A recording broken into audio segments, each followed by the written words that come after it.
Welcome, weary wanderer of the algorithm.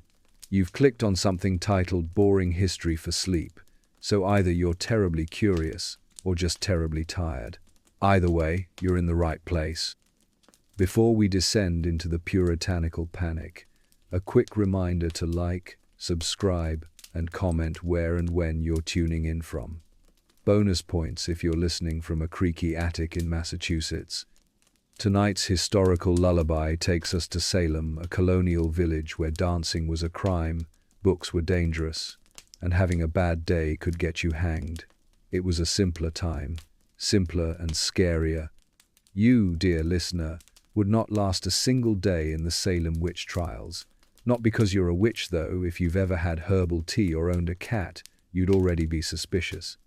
But because Salem was a place where fear ran faster than reason, and gossip could kill you.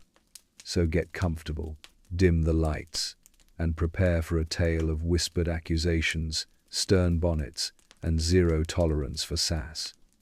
This is not just history. It's sleepy, slow, mildly alarming bedtime history. You arrive in Salem Village, Massachusetts, in the bleak winter. There's no ceremony, no welcome. Just the sound of your boots pressing into frozen mud and the wind slipping between the gaps in wooden walls. The village is small, only a few hundred people, but it feels tightly wound. The houses are plain and colorless, made from rough timber and built low to the ground, as if humility could be nailed into place. There are no taverns, no music, no laughter in the street. You hear animals, wind, and occasionally a baby crying behind a closed shutter. Everything else is quiet.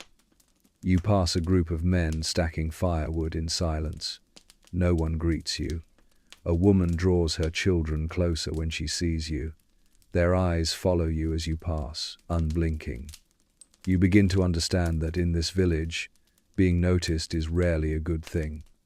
Salem isn't built for comfort. It's built for discipline.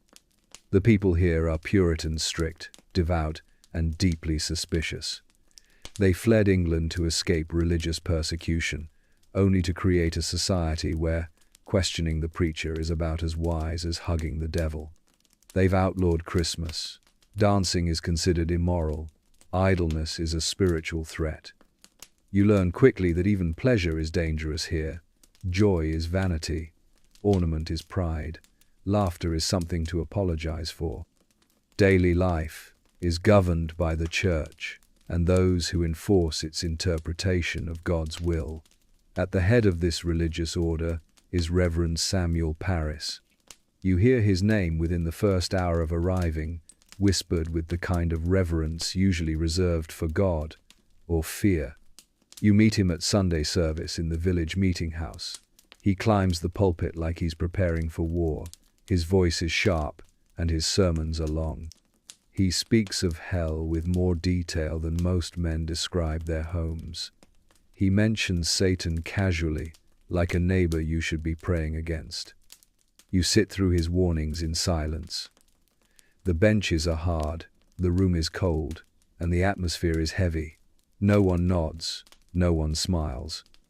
When the service ends, everyone leaves as they entered quietly, quickly, and slightly more anxious than before. Outside of church, the rules are enforced just as strictly. Men lead, women obey, children work. You're expected to show devotion through labor and obedience. That's how you prove you're one of the elect.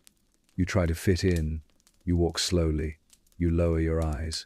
You answer every question with, "Yes, sir," or "Yes, ma'am," and when you're not being asked anything, you keep your mouth shut.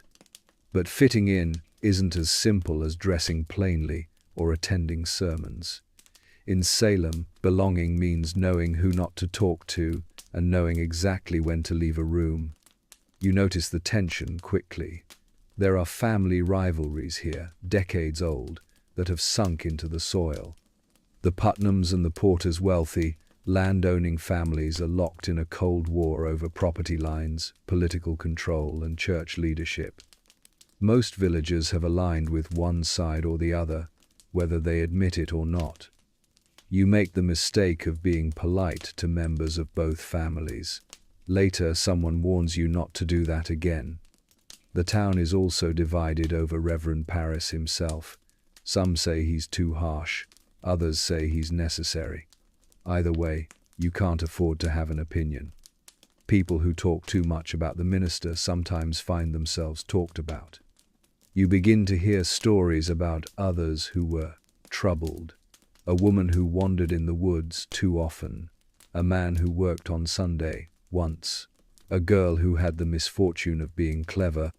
No one says what happened to them, but no one has seen them lately either. You also learn that the woods beyond the village are considered deeply unsafe not because of wild animals, but because that's where the devil is said to reside. It's where temptation lives, where dark pacts are made. You hear these things spoken plainly, without irony. The fear is real, palpable, and contagious. The devil is not a concept here. He is an active presence. Blamed for failed crops, sudden illness, and sour bread. You begin to notice how often people speak of him, casually, like weather. When something goes wrong, the cause is spiritual, and the solution is obedience. And always, there's the watching. Neighbors watch neighbors. Children watch adults. The ministers watch everyone. You begin to feel like there's no such thing as a private moment. Even your thoughts feel like they're being measured. You're careful. You do the work. You say the prayers. You stay away from the forest, from the midwife with strange herbs, from the girl who asked too many questions about angels. But caution is not the same thing as safety. Because in Salem, suspicion isn't a reaction. It's the default setting, the baseline, a part of the weather. If you're too quiet, you're hiding something. If you're too talkative, you're spreading something. If you're too kind, too blunt, too graceful, too slow, you're being noticed. And being noticed is the first step toward being remembered. You may think you're blending in, but eventually you'll realize someone's already watching. You wake before the sun, not because you want to, no one wants to, but because the cold makes it impossible to sleep longer. Your bed is a sack of straw on a wooden frame, scratchy and lumpy and barely warmer than the air. Your joints complain as you sit up. You try not to groan aloud. Sound travels in thin-walled homes. Your breath fogs in the dim morning light. You dress quickly, not out of habit, but out of necessity. Modesty is important here, but so is speed. There's a rhythm to village life, and you're already behind. Downstairs the hearth is lit, though only barely. Someone stirs a pot of cornmeal mush over the coals. It's the same as yesterday, and the day before. It always tastes like boiled patience. You eat it slowly. Conversation is minimal. You're not being rude. Speaking too early in the day is discouraged. It invites missteps. After breakfast, your tasks begin. If you're a man, you head to the fields, plowing, hauling, splitting wood, repairing fences. If you're a woman, you keep the house moving, tending the fire, spinning wool, preparing food, watching the children, mending everything from socks to cracked faith. If you're a child, you do what the adults tell you. Chores, scripture, silence. The work is hard, and the air is heavy, not with weather, but with something else, a kind of constant tension. No one says it aloud, but everyone feels it, like walking through smoke you can't see. You try to be diligent, thorough, reverent. Every task is a performance. Someone's always watching. If not a person, then God. And if not God, then someone who will speak as if they are. Mid-morning, you pause to draw water from the well. A neighbor walks past. You greet her politely. She glances at you, half smiles, and keeps walking. It's probably nothing. But your stomach knots anyway. Maybe your tone was wrong. Maybe your greeting was too cheerful. Maybe she's just having a bad day. Or maybe she's thinking about something you said last week, something you barely remember saying. By midday, you're back inside. The bread won't rise. You stir it longer, muttering under your breath. You don't even realize you're doing it until you catch someone watching you from the doorway. They say nothing, but they saw. That night, you'll wonder what they saw. Lunch is a bowl of stew. You don't ask what's in it. Asking questions about food implies criticism. You thank the Lord for the meal and eat every bite. Later in the day, you attend another gathering at the meeting house. Not church exactly, just something the Reverend wanted to say. He's been speaking more often lately, warning the village. His sermons mention witchcraft more now.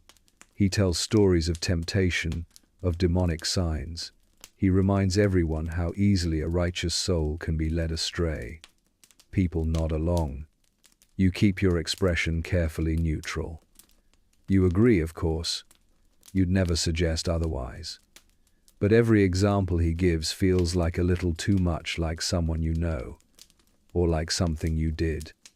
You try not to think about that time you helped a sick child by boiling willow bark. It was just an herbal remedy, nothing unnatural. You'd learned it from your grandmother. Still, you haven't mentioned it since. When the meeting ends, you leave quickly. You don't linger in the square. You don't start conversations. The less said, the better. Small talk becomes evidence when repeated. At home, the fire crackles. You sit and mend a shirt with hands that don't stop trembling. You think of your neighbor again. You replay your morning greeting. You go over it 10 times, then 20. The smile, the words, the tone. Was it wrong? Did you seem proud? You remind yourself that you're being cautious, not paranoid. But you've seen it happen. You've seen someone become a subject of concern overnight. A woman who hummed a song too cheerfully while sweeping. A man who claimed his horse saw spirits. A child who dreamed of birds and couldn't recite their catechism by morning. You remember a story told in whispers about a woman who prayed out of sequence. No one could prove anything, of course, but someone mentioned it. Then someone else remembered a dream, and someone else noticed that her bread never molded. It didn't take long after that. You understand now. Truth in Salem is not a matter of what is, it's a matter of what's been said. You say nothing for the rest of the evening. When someone speaks to you, you answer briefly and devoutly. When asked what you're thinking, you say, God's word, it's safe. It's always safe. Before bed, you kneel beside your straw mattress and whisper a long prayer.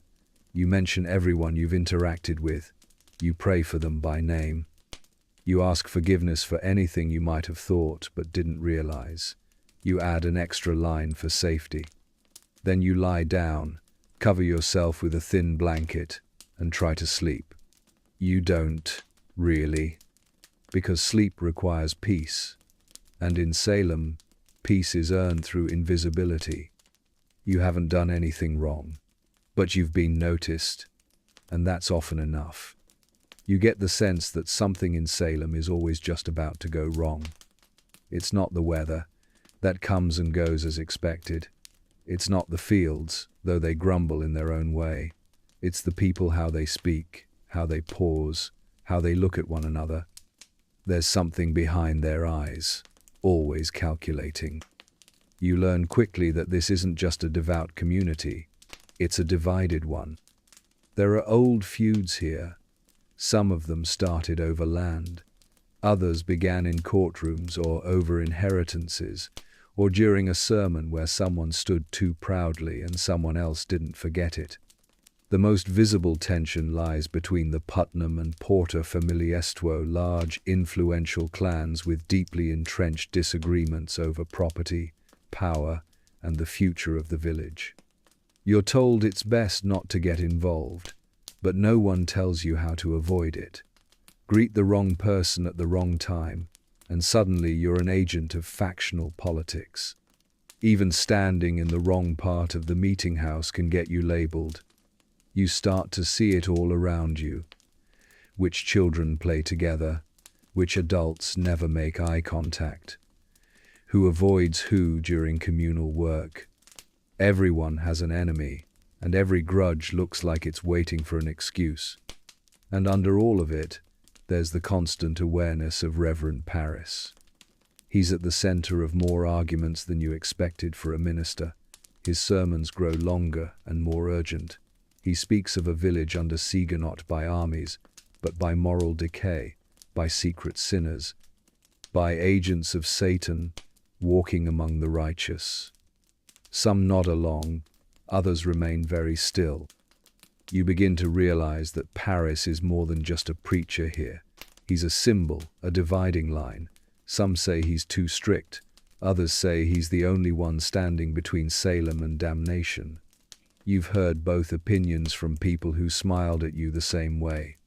Paris is not the only source of unease. There's fear in the air, fear that's been building for months, maybe longer. You hear about nearby villages raided by native tribes, about soldiers who went north and didn't return, about children dying unexpectedly and cows giving bloodied milk. The devil, people say, is active in Massachusetts. Not metaphorically, not as a cautionary tale. Literally. You hear it at the well. You hear it in passing. Someone's calf is stillborn, and suddenly it's not just misfortune, it's a sign, a warning, and people begin to ask, who among us brought this here? When you ask questions, the answers are whispered. There's talk of charms, of shadows in the woods, of dreams that linger too long after waking. No one says the word witch yet, but it's implied. It hovers, waiting. And then, slowly, the word begins to surface. At first, only in private. A girl complains of being pinched in the night. Another says she felt cold hands around her throat while no one else was near. These are children not known for subtlety, but people begin to listen, begin to nod. You see a shift. People speak with more caution. Conversations dry up the moment someone walks into a room. You become careful about how you stand, where you look, what you say. You begin to track your own behavior the way a guilty person might. But you're not guilty. That's the problem. You haven't done anything wrong. You've worked hard. You've prayed. You've kept your eyes down and your words brief. Still, you sense it. The way someone pauses too long before answering you. The way two women whisper when you walk past. One child crosses themselves after looking in your direction. It's not a formal accusation. It doesn't need to be. Salem is the kind of place where suspicion doesn't require evidence. It only needs repetition. You hear someone describe a woman down the road as unusual. That's all it takes. By the end of the week, she's avoided in the street. A month later, she's not mentioned at all. That's how quickly it works. The social fabric here is brittle. People walk on it carefully, afraid to snap any threads. The safest option is to remain silent. The next safest is to agree with whoever is speaking. The worst thing you can do is try to change the subject. You do that on Seedring's supper, when someone brings up the devil's work in town and you laugh nervously. The table goes quiet. The next day, no one says your name during grace. You start dreaming about your own behavior. You try to remember everything you said the day before. You worry that a misplaced compliment or a second glance might be enough. Because you've seen what happens to people who draw attention. They stop being people. They become stories. You remember one man who spoke up during a meeting, said he doubted the Reverend's warnings, said he believed in mercy, not fear, said maybe the girls were only playing. 3 weeks later, he's on the list. You pass his house one morning and see the shutters closed, the yard overgrown. He still lives there, but no one knocks. You avoid speaking to anyone alone now. You say your prayers louder than before. You offer help, but only when asked. You correct your posture in church. You blink less. Every part of you is now an alibi. And still, you feel the walls closing in. You hear that the girls, those same ones from church, are having fits, seeing shapes, crying out in pain. They name names, they point fingers, they say they're being tormented. And people listen. You lie awake that night, heart pounding, wondering if any of them noticed the way you looked at them in the street. You wonder if your name is already forming on someone else's tongue. You're sitting at the edge of a cold wooden bench, trying to pay attention.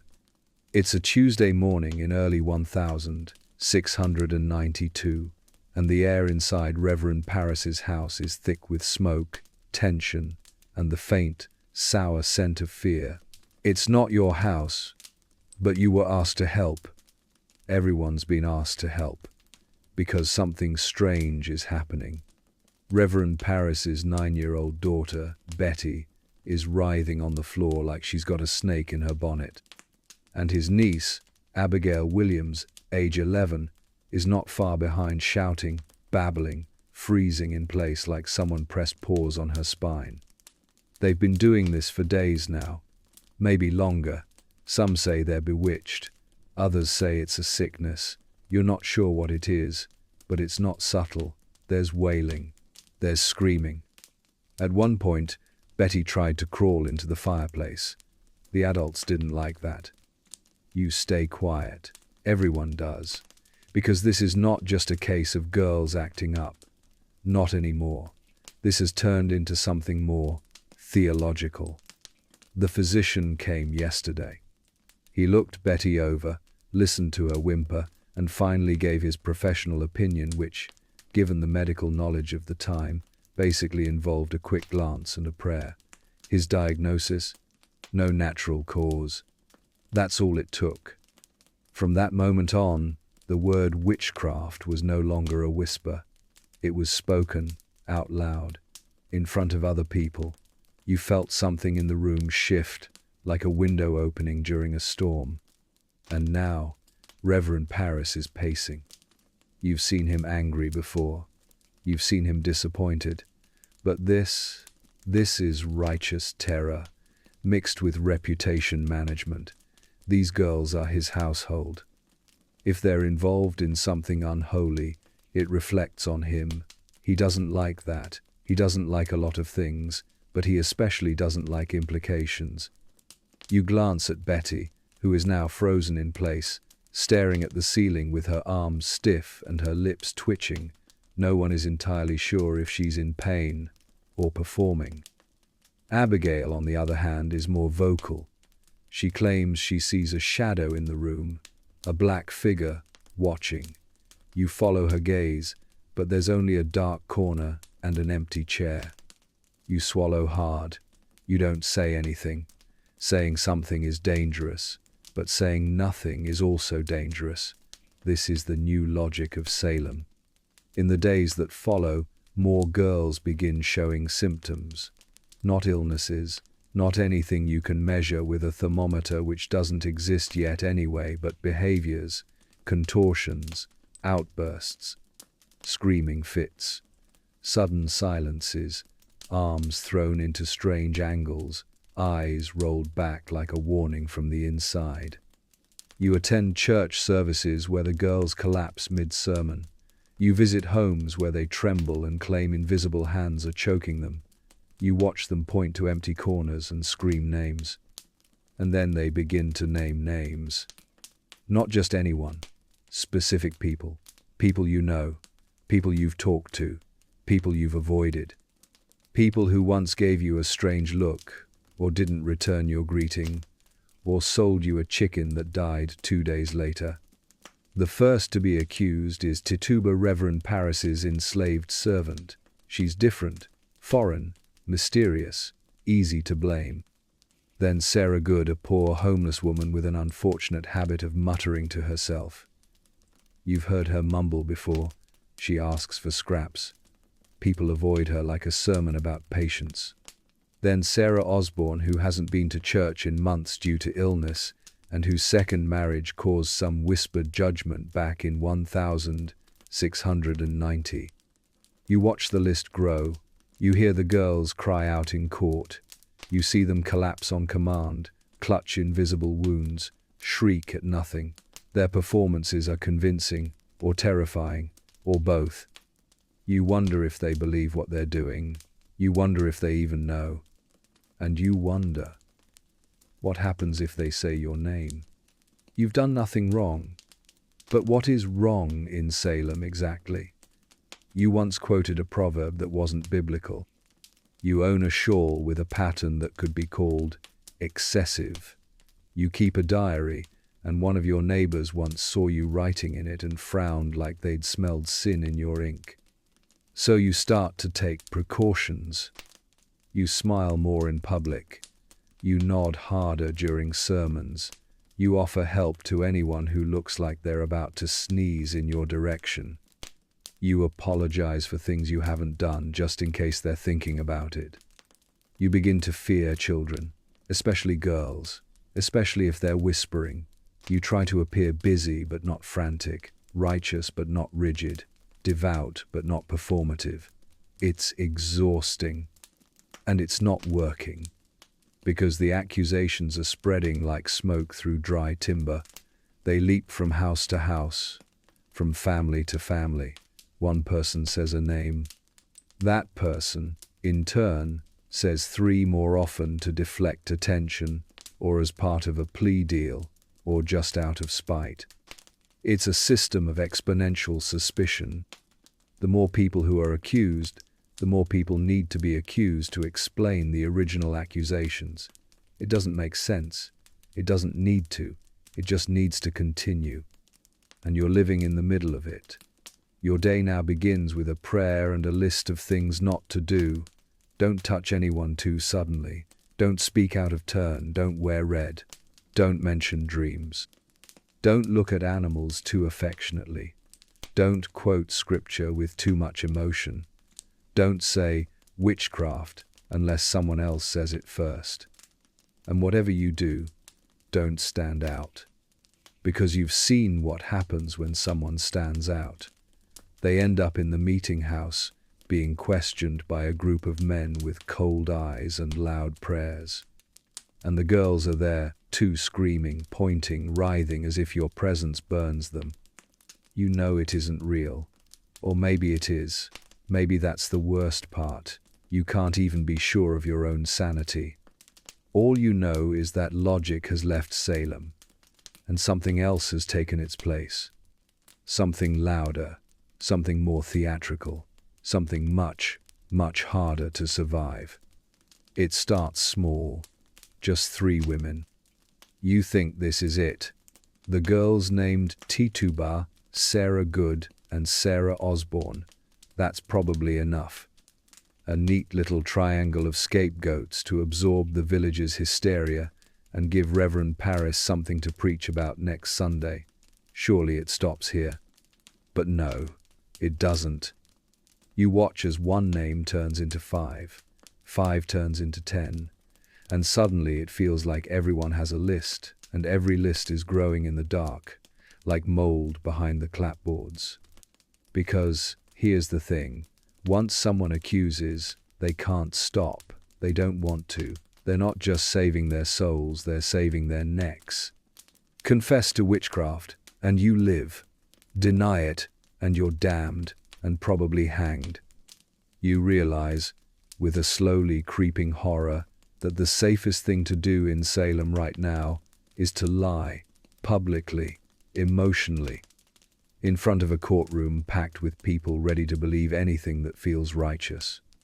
You've seen the scene play out more than once now. Someone is named. They protest. They stammer. They're dragged into court, where the afflicted girls put on a performance so compelling it would win awards if awards existed, or if joy were legal. The accused barely speaks before the girls begin to twitch, shriek, or fall to the ground.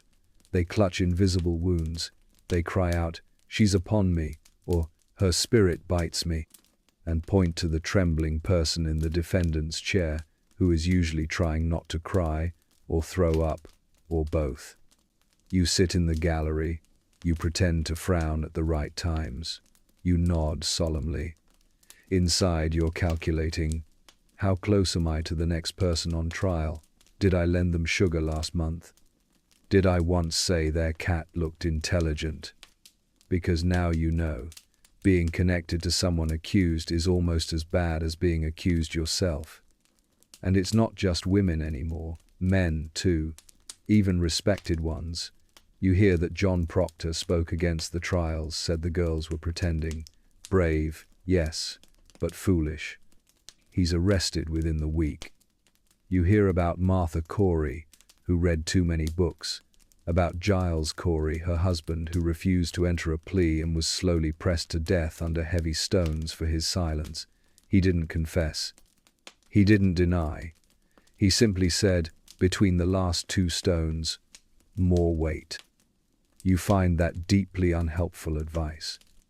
You begin rehearsing your confession in your head, not because you've done anything wrong, but because you might need one, a good one, something believable, dramatic but pious. Maybe you once saw a spirit in a dream. Maybe you accidentally stepped on sacred ground. Maybe your shadow twitched the wrong way one night and said something in Latin. You notice that some people are accusing others. Conveniently, Abigail Williams, for example, has accused people her family didn't like, people who owed debts, people who had more land than they probably deserved. If you accuse well, you can clean house spiritually and financially. You now watch conversations for signs. A neighbor compliments your weaving. Suspicious. A child stares at you a second too long. They're about to scream in court that your ghost pinched them. Someone you haven't spoken to in a while asks how you're feeling. They're either checking on you or preparing to testify. And what makes it worse, truly worse, is that some people believe it all. Not just the girls, not just the magistrates. Ordinary people, people like you, your cousin believes. Your friend from the next farm over believes. They look at you now with softer eyes, as if you might vanish at any moment into smoke or reveal a second face. You wonder how many people are pretending to believe, and how many actually do. It's hard to tell. Everyone has learned to lie with sincerity. That is the new currency in Salem. Believability. You consider making a preemptive confession, just in case. People who confess often escape death. They spend some time in jail, do some penance, say some prayers, but they live. All it takes is betraying the truth. And maybe a few of your friends. You hear of people naming others simply to redirect attention. Tituba, the first to confess, claimed she saw a tall man in black, the devil, who made her sign his book. She said she saw others do the same. She spoke of animals, spirits, flying. The crowd gasped. The magistrates nodded. Her confession was lurid, but effective. She wasn't hanged. You take note. And the more confessions there are, the more names appear. It's self-sustaining. Every new confession adds credibility to the previous ones. You can't accuse someone unless the devil is really active. And the devil must be active, because look, there are so many witches. You see the logic, and it terrifies you. You try to avoid court days, but they're impossible to escape. Trials are now events. People attend like it's theater. There's drama, screaming, testimony. And always, always someone being found guilty. You're numb to it, but you still pretend to be shocked. And you realize slowly that the village has changed. The people haven't, but the structure has. It now rewards performance, accusation, and sanctimonious dread. The safest thing to be in Salem right now is a victim. But only the right kind of victim. You must be innocent, but willing to lie. Guilty, but eager to repent. Blameless, but theatrical. You must cry at the right moment. shiver when mentioned, and if possible, faint during someone else's trial. You're tired. You haven't slept properly in weeks. You stare at your own hands and wonder if they look witchy. You've started keeping your shoes perfectly polished. It won't help, but it might give the impression of moral order. And one night, while lying awake, you ask yourself something quietly. Who would I accuse if I had to? You're ashamed of the answer, but you're also relieved you have one. Because this is Salem now, and to stay alive, you must always have a name ready. You are standing in a crowded meeting house that smells of damp wool, beeswax, and mounting dread. The wooden floor creaks under the weight of too many people pretending to be calm. You are not calm. You haven't been for weeks. You clutch your hands so tightly your knuckles look repentant. You don't speak. You hardly breathe. It's trial day in Salem. A girl is on the floor, again, writhing. Her name is Mercy, or Mary, or Anne. There are several of them now, the afflicted. Their faces change, but their symptoms remain suspiciously consistent. Shaking, screaming, pointing, collapsing. Always at the exact moment the accused tries to explain themselves. You're watching this from the back, pressed against the wall like a barnacle on a sinking ship. The girl claims the woman on trial, someone you've known for years, is tormenting her, not in person, not with her hands, but with her spectre. This is how justice works now. You can be guilty of a crime your soul allegedly committed while your body was folding laundry. Spectral evidence, it's all the rage. To be clear, this is not metaphor. In Salem, spectral evidence refers to the court accepting dreams, visions, or invisible attacks as valid proof that someone is in league with the devil. The afflicted say they see a ghostly version of the accused biting them, choking them, sitting on their chest like a Puritan sleep paralysis demon. And the judges nod, solemnly, as if this is not absurd. You once dreamt about falling off a cliff into a sea of black cats. You're starting to think you should never mention this to anyone. The woman on trial today, Goody Bishop, insists she's innocent. She says she's never met the girl screaming on the floor. She says she was tending her garden at the time of the alleged invisible assault. Her tone is composed, but you know that means nothing now. The girls clutch their throats. One of them shrieks, "Her spectre's biting me." Another yells, "She's standing over me." Everyone turns to the defendant, whose face reads as exhausted woman, but will be remembered as malevolent force. You look at the magistrates. Their expressions are carved in wood, stiff, pious, unblinking. Men like William Stoughton, who believe that it is better to convict 10 innocent souls than let one witch go free. You can't remember if that's the quote exactly, but it's close enough for this court. The only evidence being presented is invisible. The only witnesses are hysterical teenagers. And yet the outcome is clear long before the gavel, which, frankly, they don't even have, would fall. You lean against the wall and wonder when Salem stopped being a village and became a performance. You wonder how many girls learned to convulse on cue, how many adults realized fear could be curated, how many people are lying, and how many have started to believe their own stories. You wonder what would happen if you stood up and said, "This is nonsense." But you don't. You wouldn't. Because you've seen what happens to those who question the process. Last week, someone objected, said the girls were faking it. Within 3 days, their name was whispered in court. By the end of the week, they were in chains. You've heard of people convicted on nothing more than a weird dream. A man in Ipswich claimed his cows stared at him too long. That alone made him consider his neighbor was harboring dark spirits. That story found its way to Salem. Now no one makes eye contact with cows. Even the defense is hopeless. You can't call character witnesses. If someone defends you too passionately, they'll be accused next. You can't disprove a vision. You can't provide an alibi for a ghost. The moment your name is mentioned, it's already over. The court, you've learned, is not interested in truth. It's interested in theater, and every trial follows the same choreography: accusation, spectacle, collapse, conviction, curtain down. Next case. Sometimes the accused confesses. You used to be shocked when they did. Now you understand. It's not truth, it's survival. Confessing lets you live at least for a while. Denial earns you rope.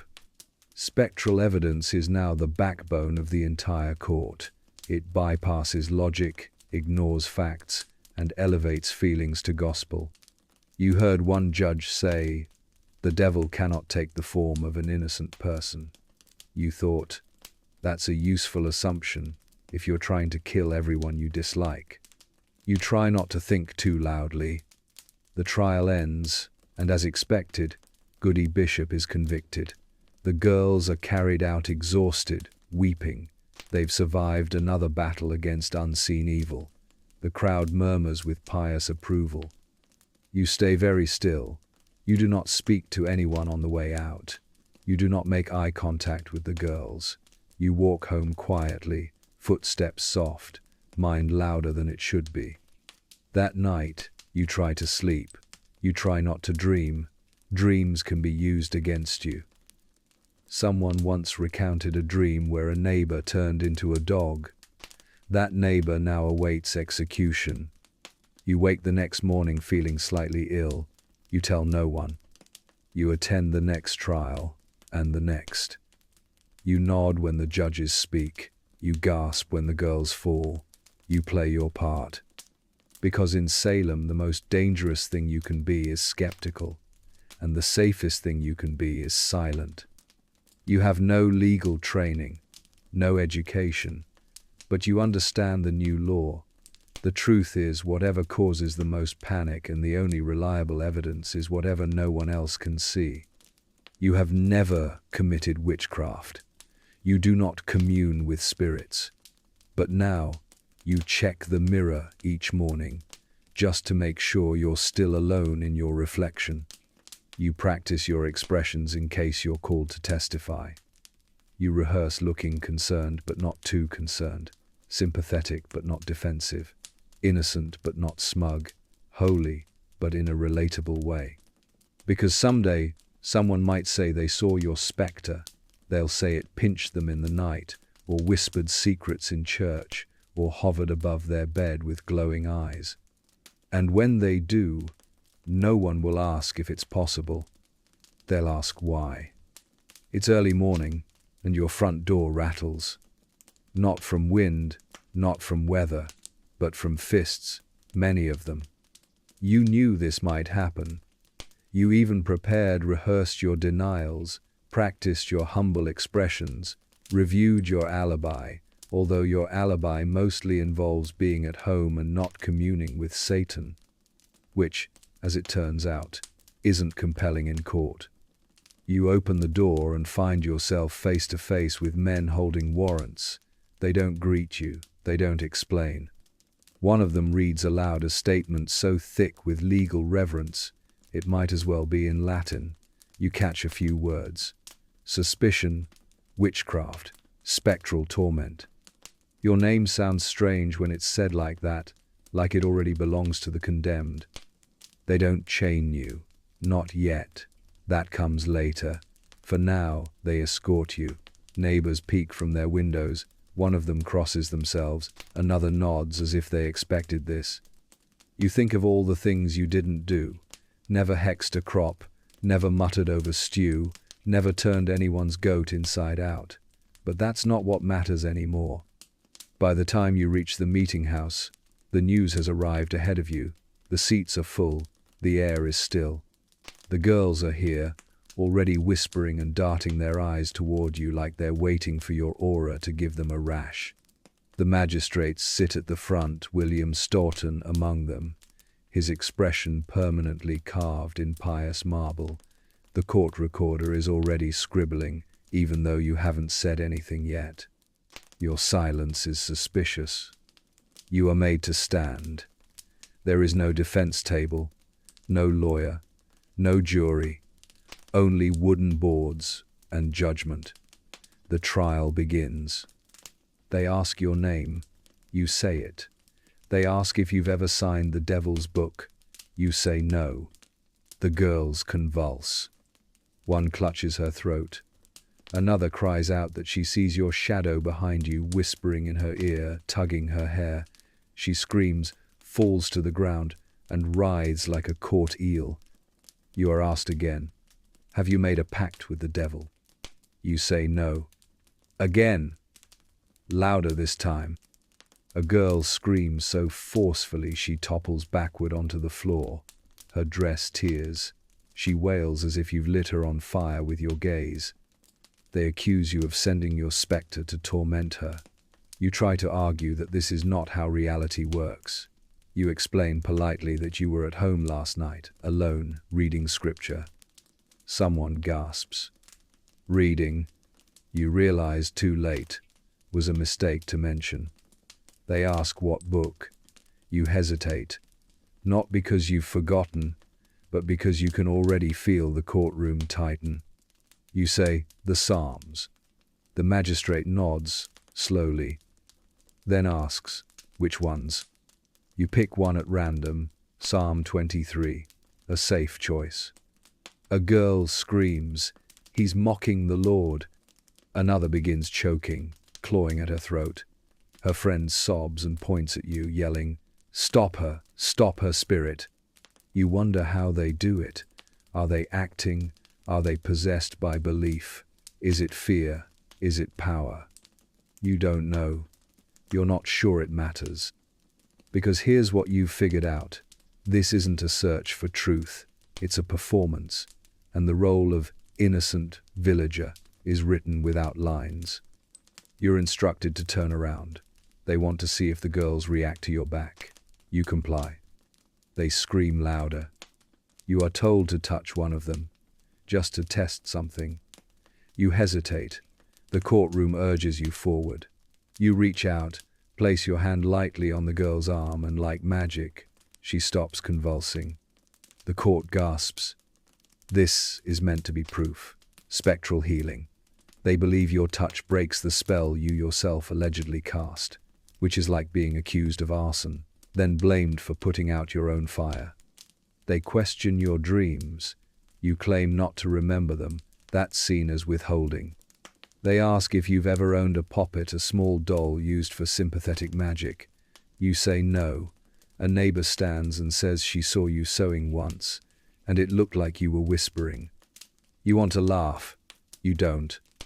You want to scream. You don't. You do exactly what everyone expects of the guilty. You protest. You try to sound humble.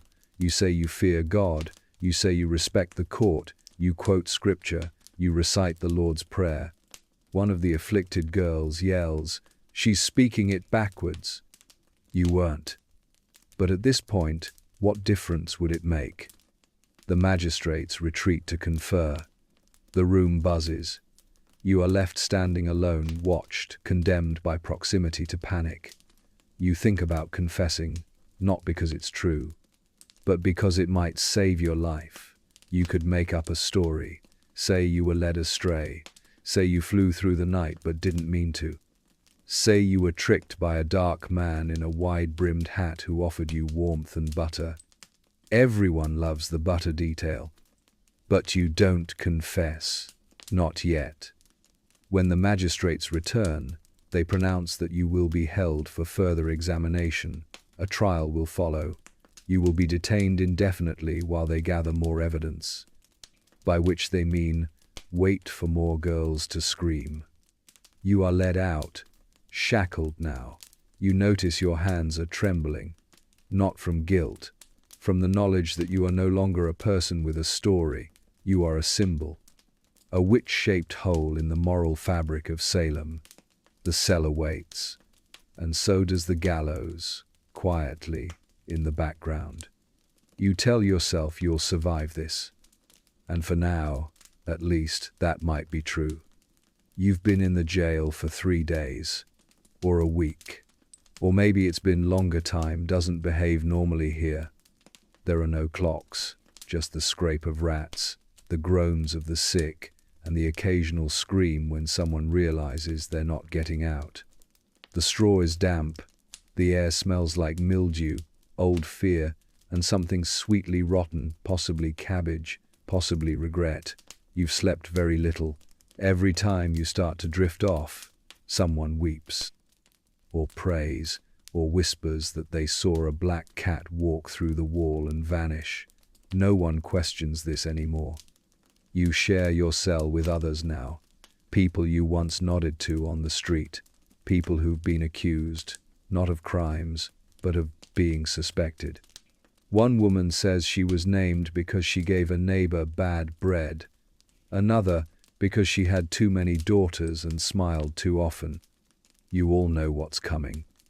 A guard brings a visitor, not a friend, not family, but a man who smells of ink and sanctimony. He introduces himself as a representative of the court. He has a soft voice, which somehow makes everything worse. He tells you plainly, if you confess, you may live. If you don't, you will hang. You blink slowly. That's not justice. That's a threat in polite shoes. He assures you that the court is merciful, that the Lord rejoices in repentance, that all you need to do is admit your guilt and perhaps name others. Just a few, just the ones you've seen at the Sabbath. The ones who flew through the night, the ones who consorted with spirits. You know who they are, or at least you can pretend you do. You say you're innocent. He nods as if that's part of the process. Like a menu option no one really orders anymore. He leaves you with your thoughts, which is rude, frankly. Your thoughts are already loud enough. The next morning, someone is taken away. They didn't confess. They're gone before breakfast. Someone says they went to Gallows Hill. Someone else says they sang a psalm with their last breath.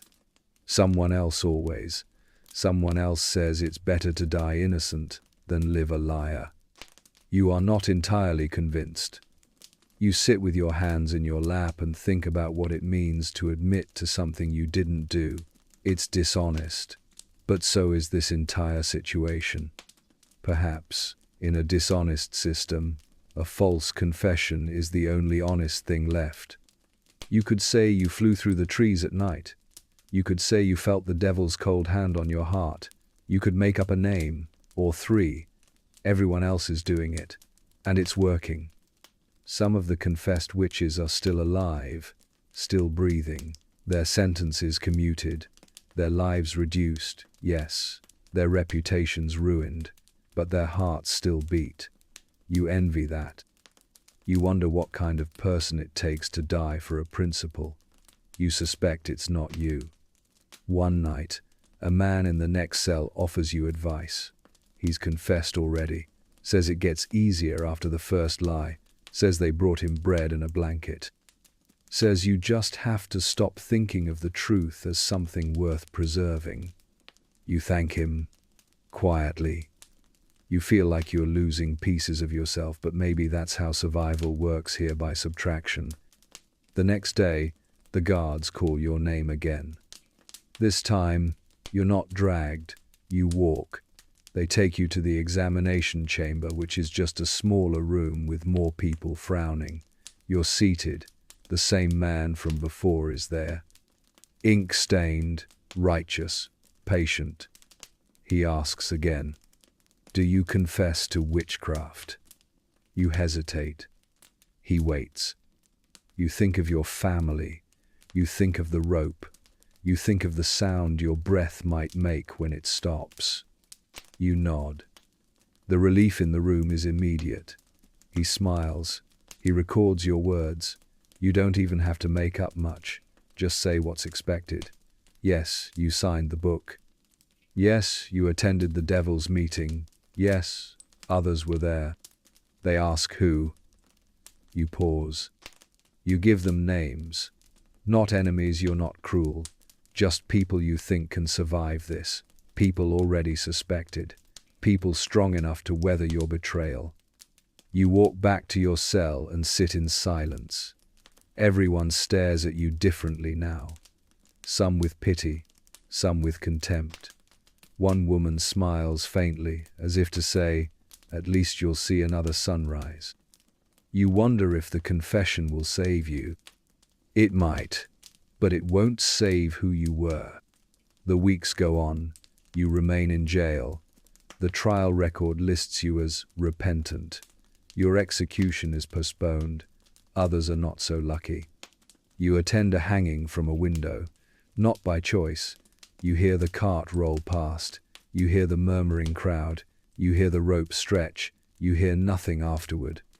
You don't know if you made the right choice, but you made the possible one. And that's enough, for now. Later, someone else will ask if you regret it. You won't answer, not because you don't know, but because, in Salem, the truth has never been the point. You sleep in a box. Not a coffin, not yet, but something that feels like it was designed to prepare you for one. The cell is about the size of a pantry, and that's being generous. The ceiling leaks, the walls sweat. The air is heavy with damp straw, iron rust, and a kind of sour breath that doesn't belong to anyone in particular, yet hangs around like an uninvited relative who's come to discuss your eternal soul.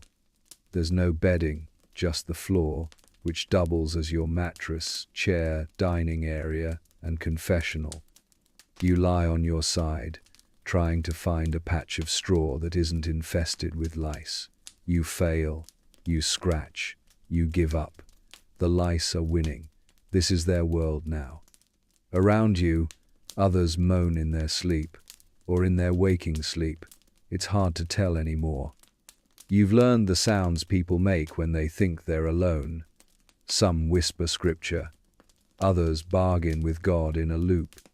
A few mutter nonsense, their minds cracked by grief, starvation, or the realization that no amount of prayer will explain how they ended up here for owning a cat and a strong opinion. You don't speak at night, not because there's a rule, but because silence has become your safest companion. The guards patrol in shifts. They don't say much unless they're kicking someone awake. You've memorized the sound of their boots. You know who walks with a limp. You know which one coughs. You know the one who sometimes sings hymns under his breath as he unlocks the door, as if that makes him part of the solution. Food comes once a day, a bowl of grey, tepid broth with floating particles you've stopped trying to identify. Sometimes bread, if the court hasn't used it all to test witches by asking them to recite prayers with a crust balanced on their heads. You chew slowly, not because you're savoring it, but because there's nothing else to do. Hunger is the most dependable visitor here. You are allowed outside once a week, not for recreation, for air, and only if you can walk without assistance. You take deep breaths like they might fill the hole in your chest. They don't. You don't get visitors anymore, not since your confession. Your family is quiet now, unsure what to do with you. You imagine them whispering about you like a weather event. Sudden, unfortunate. Not quite their fault, but embarrassing all the same. You overhear things. That's one advantage of being in a cell. People forget you're listening. You hear the guards talk about who's next. You hear the magistrates pacing above you. You hear someone laugh once, far away.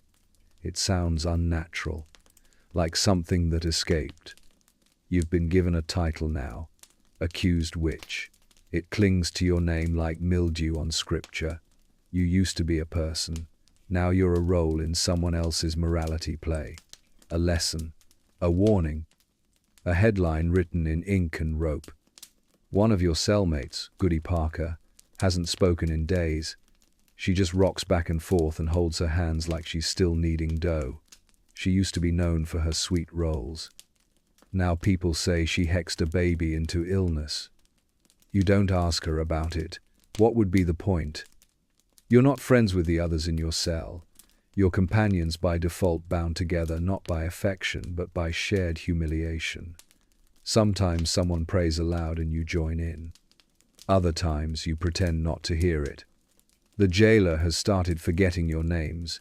He refers to you by cell number or by a trait. The weeper, the liar, the quiet one. You hope you're the last. At night, you listen for ghosts, not because you believe, but because it would be comforting to know someone is still visiting this place who isn't alive. Someone who didn't get to say goodbye properly. Someone who might understand what it's like to be accused for simply existing at the wrong time, with the wrong posture, under the wrong moon. You haven't seen your reflection in weeks. You don't miss it. You haven't heard music in longer. That you miss. The straw shifts beneath you. You roll to your back and count the beams in the ceiling. You do this every night. You never remember the number. One of the girls from the trials is in a different cell block now. You hear that she's started to repent, not for lying but for being too dramatic. People are beginning to doubt the girls, you hear. Just murmurs. But murmurs can travel. Still, it's not enough to get you out. Not yet. They say the governor might step in, that the courts are growing uneasy, that the public is beginning to question whether hanging elderly midwives and mute shepherds is the best use of civic resources. But change in Salem is slower than mold, and you're not sure you'll live long enough to see it. You have dreams of open doors, of warm bread, of rain that doesn't leak into your cell but washes you clean instead. You wake up and check your limbs, still in place, still in chains. One morning, a man comes with paper. He tells you to write a statement renouncing your confession. He says the courts might listen, that mercy is returning. You stare at the page. Your hands tremble, not from nerves, from hunger. You don't write. You wait. Later, you overhear someone being led to the gallows. You hear them stumble. You hear the minister offer a final blessing. You hear the creak of the platform. Then nothing.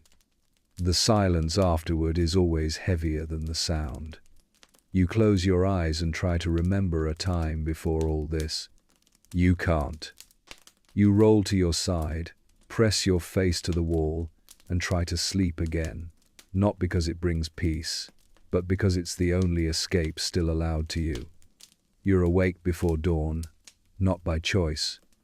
The guard didn't shout. He didn't need to. Just the rattle of keys, the metallic grind of the door opening, and a name spoken softly. Your name is enough to send your heart stumbling down into your stomach. It's your day. You rise slowly, not out of defiance, but because every joint feels heavy, like they've already given up. The others in your cell are silent. No words, no blessings.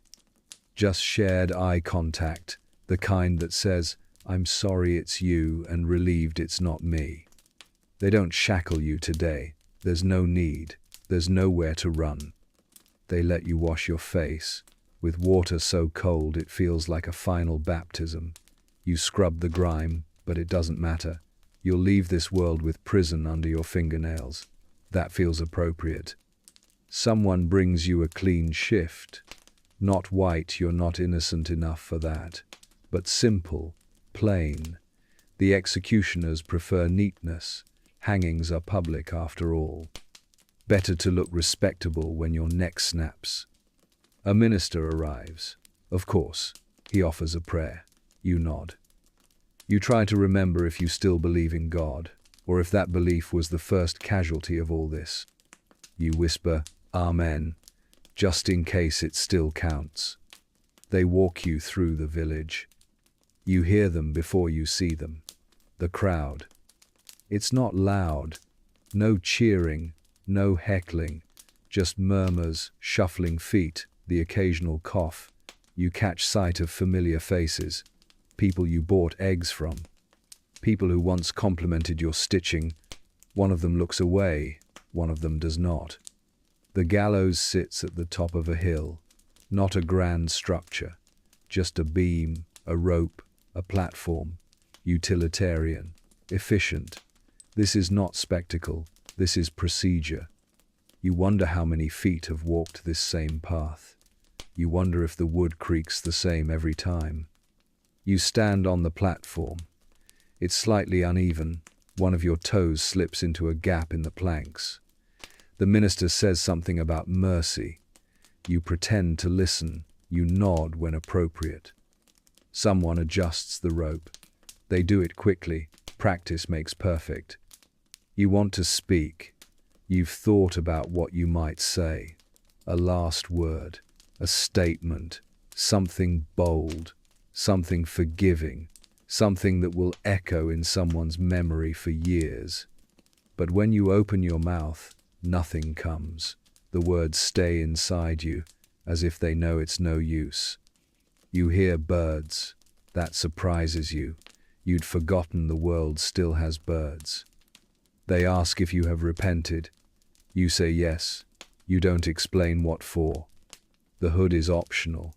You choose not to wear it. You want to see the sky, just once more. Just to remember what it looked like before this all began. It's cloudy, unimpressive, but at least it's honest.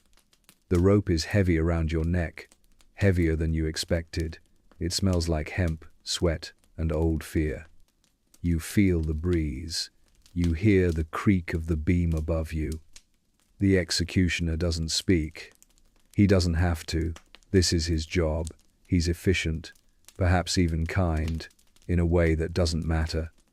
You hear the signal. The platform drops. For a moment, just a moment, you are flying. And then, silence. You do not hear the crowd disperse. You do not feel your body taken down. You do not see your family, if they came, or the minister's expression when he closes his Bible. But the village keeps going. They bury you without ceremony, somewhere outside the churchyard, because witches don't get holy ground. Your grave is shallow. Your name may not be marked. Your belongings, what's left of them, are quietly sold off or absorbed by others. Some people will forget you. Some will pretend they never knew you. A few will say you were misunderstood. Fewer still will say you were innocent. But most will not say anything at all. The trials go on. Others are arrested. More names are whispered. But eventually, too many die. Eventually, someone powerful gets uncomfortable. Eventually, the courts change their minds. But not in time for you. You don't get a pardon or an apology. Not yet. That will come years later, long after your dust, and the town needs to cleanse its conscience like a house that's finally noticed the blood under the floorboards. You were a stitch in a pattern, a line in a ledger, a body on a list. But you were also a person, and you didn't deserve this. None of them did. You're dead now, which, surprisingly, has not cleared up the confusion. You're buried in a field, or a ditch, or maybe just under a shallow layer of leaves outside the consecrated cemetery. No headstone, no prayer. The town doesn't memorialize witches. They just forget them quietly and hope nobody asks questions. But people are starting to ask questions. You wouldn't know this, of course, being recently hanged and presently decomposing, but from your comfortable position as a cautionary tale, you can sense a shift. The air's changed. A few people have started looking around, squinting at the gallows and wondering, wait, did we hang a few too many people? At first, they don't admit it. They simply get quiet, especially the judges, especially the ministers, especially the girls. Especially the girls. Some of them, the afflicted ones, suddenly stop having fits. Just like that. No more writhing, no more choking, no more pointing at corners and screaming about invisible cats. It's subtle, but noticeable. People start whispering that maybe, just maybe, the devil isn't quite as active in Salem as he was last month. You, of course, are not comforted by this development. Then comes the real turning point, Governor Phipps. He's been out of town, dealing with a war. He returns to find the colony in absolute disarray, and 20 people executed over allegations involving dreams, shadows, and livestock with bad attitudes. His response is appropriately colonial, horrified, baffled, and politically alarmed. He steps in and halts the trials, just like that. Orders a new court. One that doesn't allow spectral evidence, which is, you'll recall, the invisible, unverifiable, and wildly convenient cornerstone of your conviction. Funny how the rules change once enough important people get nervous. The new court is slower, more skeptical, more inclined to ask questions like, do you have any real evidence?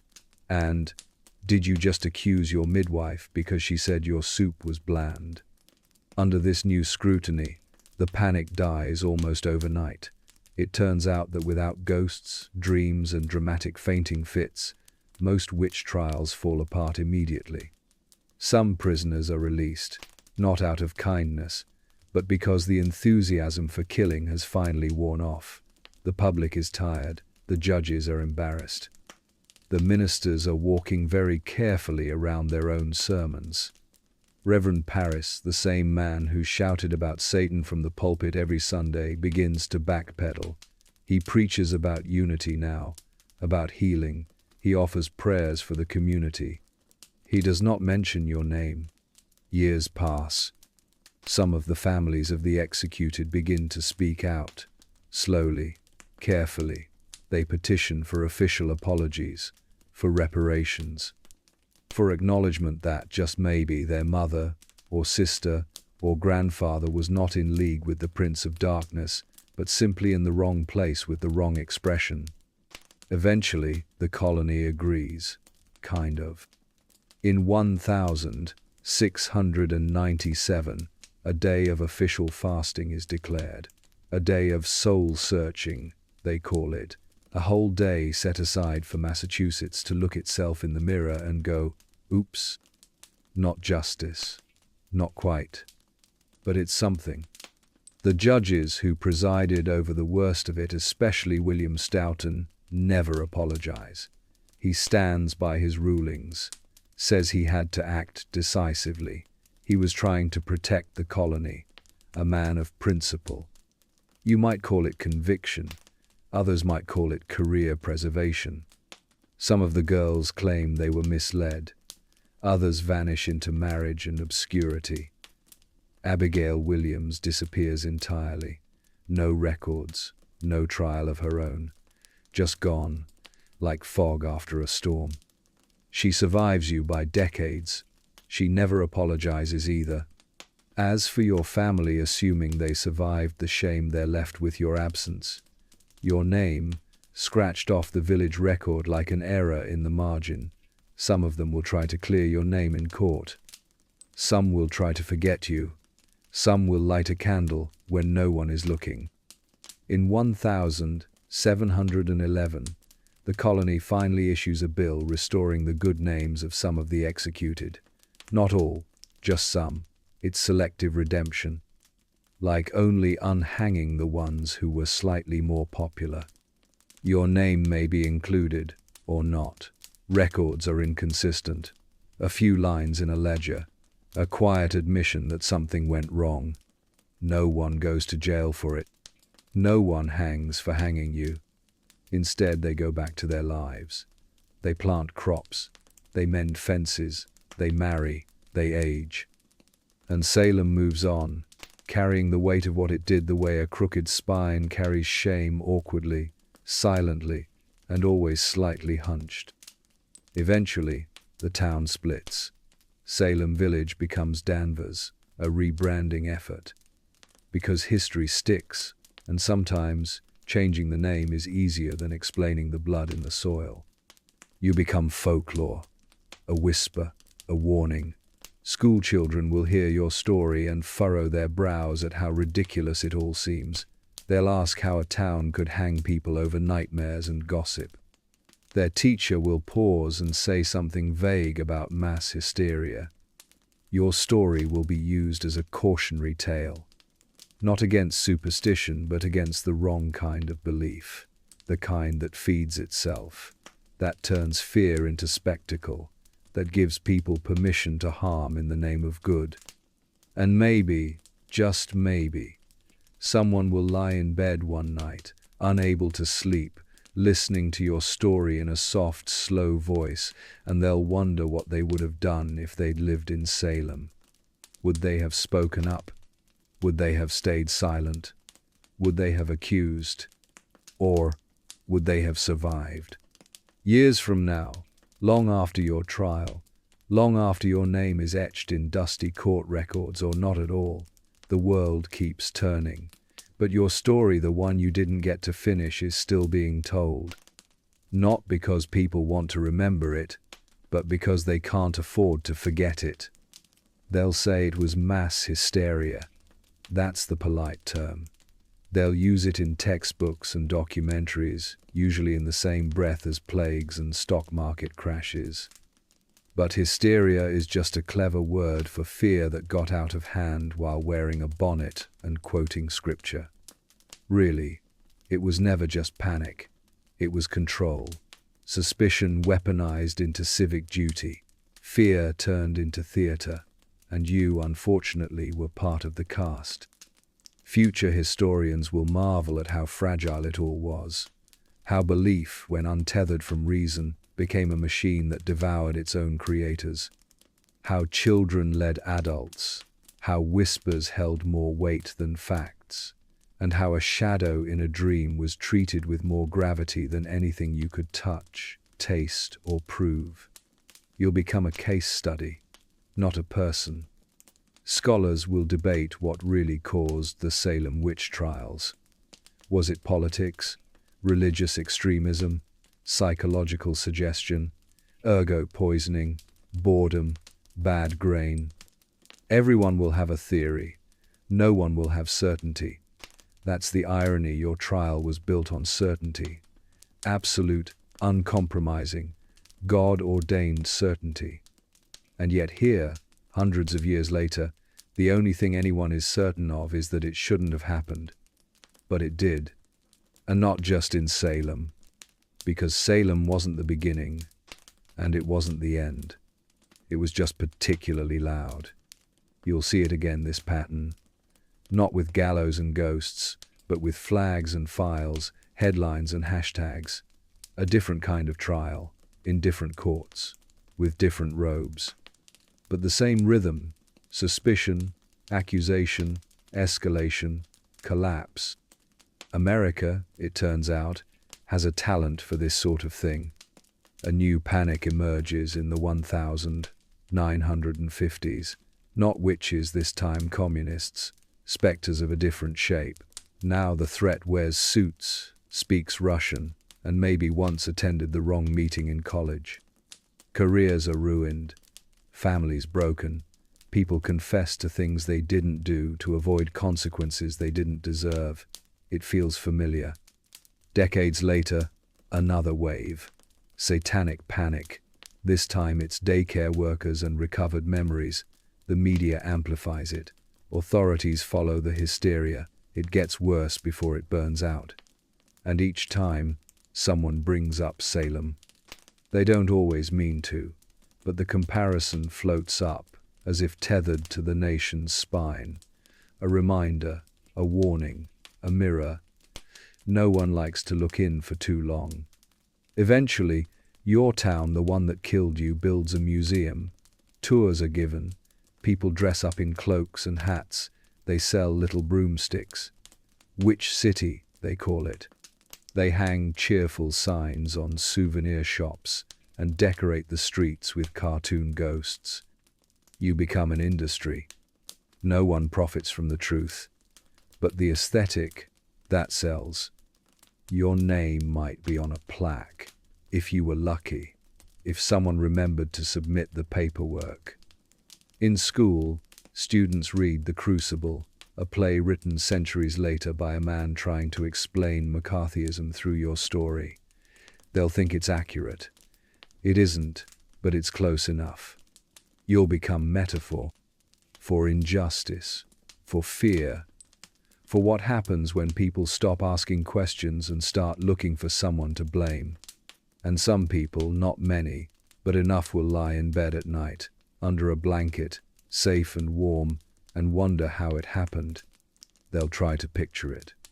They'll think about the long sermons, the cold rooms, the fevered eyes of the afflicted, the judge's heavy robes, the smell of rope. They'll imagine you standing in court, barefoot, exhausted, trying to explain that nothing happened, that you didn't do anything, that you've never flown, never cursed, never even read a book that wasn't approved by someone holier than you. They'll think, I wouldn't have let that happen. They'll think, I would have spoken up. They'll think, I wouldn't have stayed silent like all those other people did. And maybe they're right. Or maybe they would have stood at the back of the meeting house, like so many others, head down, heart racing, hands still hoping not to be next. Because Salem wasn't made of monsters. It was made of neighbors, of people who wanted to be safe, of people who wanted to be right, of people who were scared and confused and tired just like you. You were one of them, until you weren't. And now, you're part of the American story. Not the glossy part, the part that whispers when the lights go out that fear is louder than reason, and that sometimes the most dangerous place in the world is a town that's sure it's doing God's work. When the hanging stopped, Salem did not return to normal. There was no celebration, no release, only the soft settling of ash. The air, once thick with names and accusations, became quieter but not calmer. People spoke more softly. They moved more carefully. The village had learned, through flame and rope, that words could kill, and that silence, sometimes, could save. You might think the trials ended cleanly, that one day the judges stepped down, the gallows were taken apart, and the records sealed. But that's not how it went. The end was slow, uneven, and bitter. It ended because people lost their stomach for it, not because they realized it was wrong. Not yet. Reverend Parris still stood in the pulpit, though now with fewer in the pews. His sermons didn't change, but the room around them had. Where once he preached to nodding heads and bowed backs, he now spoke to a congregation that could barely meet his eyes. Some had lost friends, some had lost family, many had simply lost faith. The village was still divided. Putnam and Porter grievances hadn't disappeared. Land disputes remained, but there was less shouting, fewer legal complaints, even gossip seemed thinner. People avoided conflict not out of forgiveness, but fatigue. The trials had consumed too much. No one had the energy for righteous anger anymore. Those who had accused others did not confess regret. They simply stopped speaking. The girls who had once convulsed and cried out in court returned to more ordinary habits. They were still watched, but no longer feared. Some left town entirely. Abigail Williams vanished. Others married, bore children, aged into ambiguity. Some of the afflicted never recovered, not in body, not in reputation. Some were pitied, others were quietly resented, and some were remembered only by what they destroyed. The families of the accused suffered in different ways. Some had lost property, others lost loved ones. Most had lost trust in the village around them. You'd see it in how they stood at the edge of gatherings, how they measured every word. Some stopped attending church altogether. And then there were those who had confessed to witchcraft in order to live. They remained in Salem awkwardly. No one spoke of their confessions, but everyone remembered. They were not jailed. They were not hanged, but they were not embraced either. Their names, once said with sympathy, now hung like unanswered questions in the air. The courts issued no clear guidance on what came next. There was no community reconciliation, no formal inquiry. A few judges privately admitted regret. A few ministers preached humility. But there were no trials for the trials, no justice for justice. Governor Phipps eventually declared the court of Oyer and Terminer dissolved. A new court, without spectral evidence, processed the remaining cases. Most were released. A few remained in jail for months, some for over a year, simply because they couldn't pay the fees accrued during their imprisonment. Even innocence had a price. The gallows were not taken down, they simply weren't used again. Gallows Hill remained, quiet and overgrown. No one farmed there, no one built. It was left alone, as if disturbed soil might speak. Children avoided it. So did adults. The meeting house was cleaned, swept, and resumed its weekly sermons.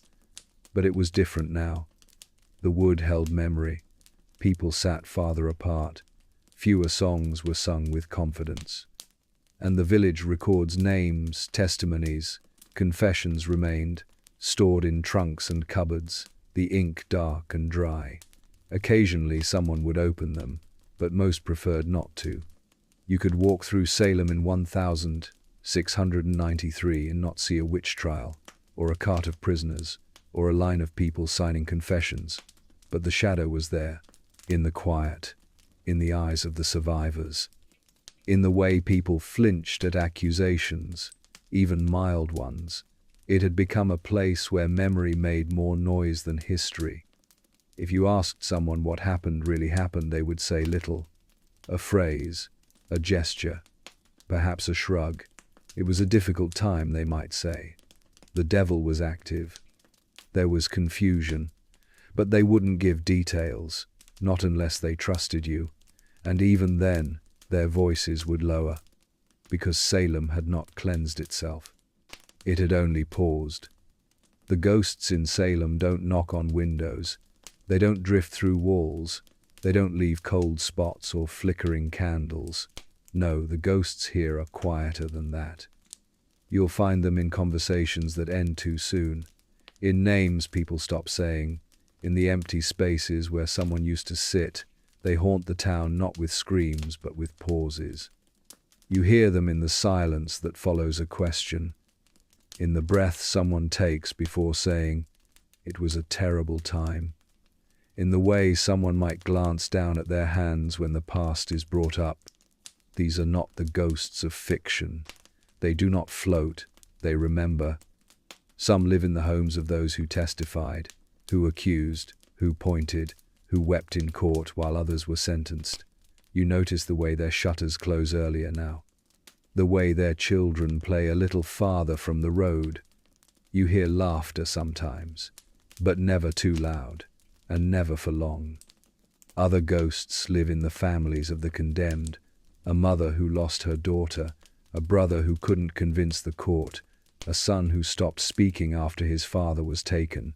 They still work the land, still show up to church, but there's something in their eyes, not sadness exactly, something heavier. You begin to see how grief has settled over Salem like a second roof, thin, weightless, and inescapable. No one talks about it directly, but it changes the way people move, the way they speak. It lingers in their posture, their pace, their prayers. The fields grow again, the animals are fed, the seasons change. But underneath all that, there's a quiet murmur of unfinished business. Gallows Hill still stands. No one farms there, no one picnics, no one gathers firewood from its edge. People avoid it like they're trying not to provoke it. The grass grows high in the summer. In winter, the snow falls undisturbed. Even the animals move around it. You pass by sometimes. You look at the hill from a distance. You try not to imagine it, the ropes, the shouting, the final words. But you do, everyone does. You think about what it took to get someone up there, what was said, what wasn't. There are graves, though not for everyone. Some of the accused were buried by family, in secret. Others were never recovered. They were cut down and left to rot. Their bodies returned only when no one was looking. Their names don't appear on stones, just in rumors. Some say they still hear the dead. Not literally, no footsteps or moaning, but in the back of the mind, in dreams, in the way a shadow falls across the doorway at just the wrong moment. You wake in the middle of the night and remember something you said or didn't say. You wonder if it mattered.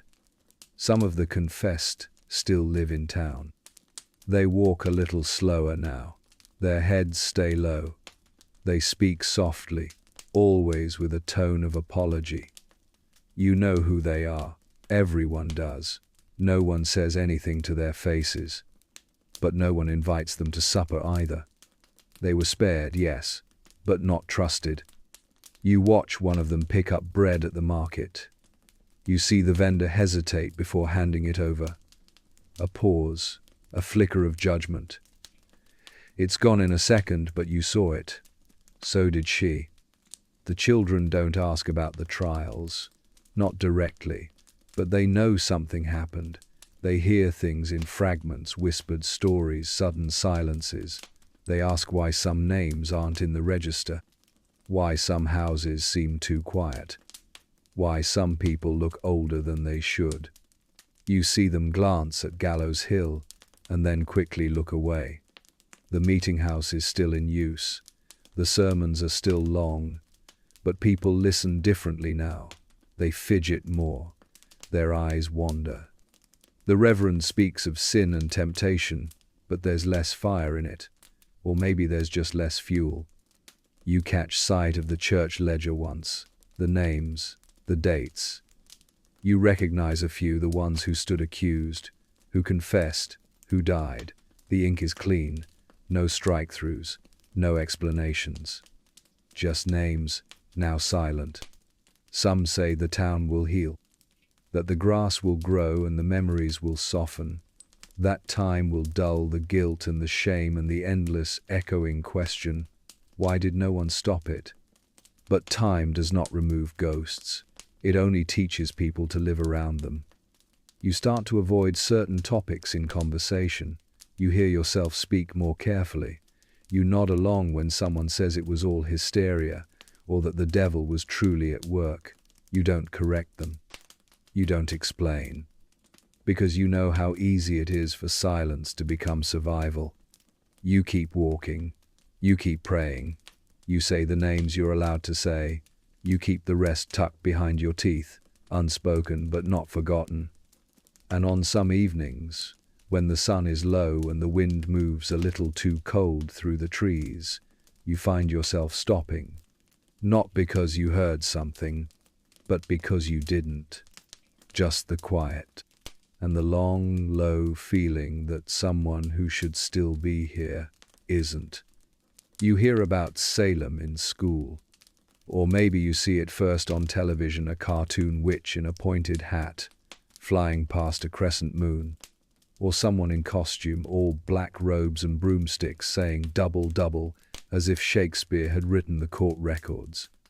It's presented as a fable, something curious, almost funny, a town that panicked once, a blip in the early chapters of American history. People say it was a different time, as if that explains everything. But when you look closer, when you really study it, the story doesn't feel distant, it feels familiar. It begins with fear, with a community on edge, war on the border, disease in the air, livestock dying, children falling sick, crops failing under a sun that no longer gives mercy. And into that tension comes the question, who is to blame? You've seen it before. Not always with witches. Sometimes it's communists, sometimes it's foreigners, sometimes it's people who dress differently, pray differently, love differently. But the pattern is there. The fear, the naming, the accusation, the need to believe that the danger comes from outside or, better yet, next door. and you see how history softens it. In textbooks, Salem is often a paragraph, a brief event, quickly resolved. The names are listed, the timeline is short, the consequences seem tidy. You're told that people learned from it, that Americans became more skeptical, more careful, that we moved on. But history isn't a broom. It doesn't sweep, it stains. For years after the trials, Salem tried to forget. Records were stored, then neglected. The families of the accused bore the weight of silence. Some changed their names, others left entirely. Those who stayed rarely spoke of 1,692 unless forced. You learn that apologies came slowly, not in the moment, but generations later, not from individuals, but from institutions. The courts overturned the convictions in stages, over decades.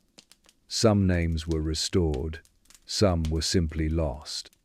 It wasn't until 1706 that one of the accusers, Ann Putnam Jr., made a public confession. She stood before the congregation and admitted her role in the deaths of innocent people. She said she was deceived, misled, overcome by the devil. She was forgiven, formally. But those she accused stayed buried. In 1711, the colony passed a bill restoring the rights and good names of many of the convicted. Financial compensation was offered to their heirs. It wasn't much, and it didn't reach everyone. Some names remained off the list, not for lack of innocence, but for lack of political support. You wonder what it means to clear someone's name when they're no longer alive to hear it. As centuries pass, Salem transforms. The fields are plowed again. The roads are paved. The gallows are gone. The town splits in two. Salem town becomes the city.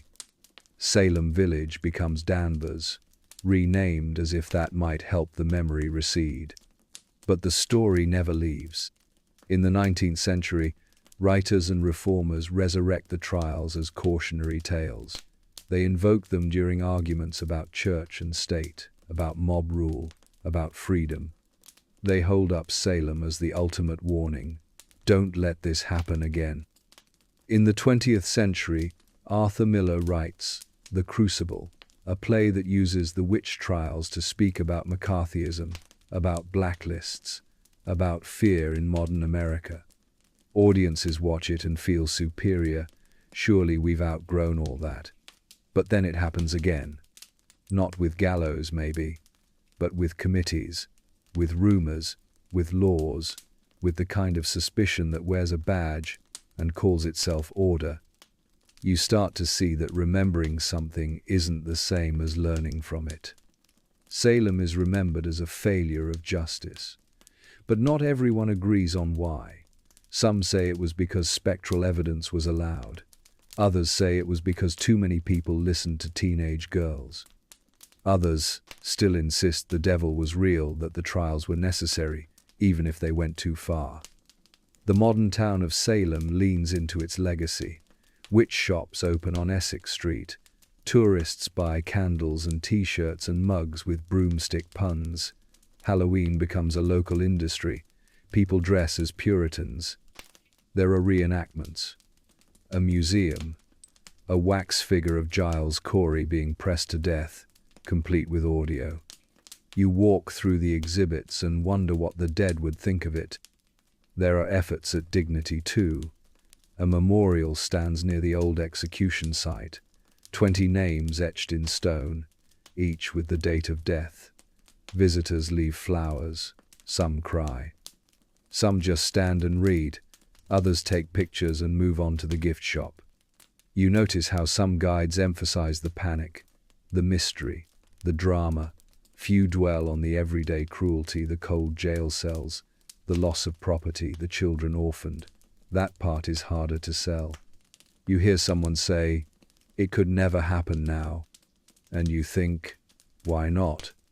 The mechanisms are still here.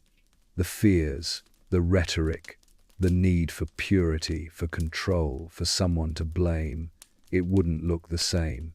It never does. But the bones are the same. You remember that the trials began with girls who were frightened and a town that was exhausted, that the lines between fear and faith blurred, that silence became complicity, that confession became survival. That once a group of people convinced themselves they were saving the world and left it covered in graves. So yes, America remembers Salem. Sort of. But remembering is not the same thing as understanding.